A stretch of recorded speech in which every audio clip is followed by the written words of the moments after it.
मेरे जिगर दिए राणिए नी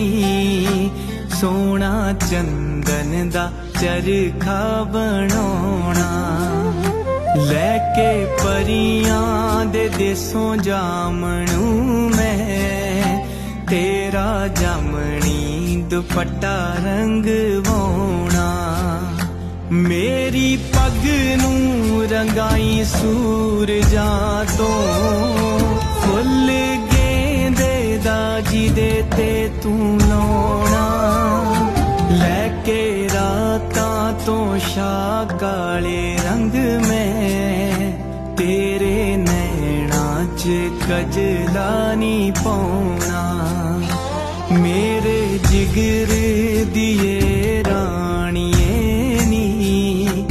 सोना चंदन दा चरखा बनोना महारानी बनाऊं राणिए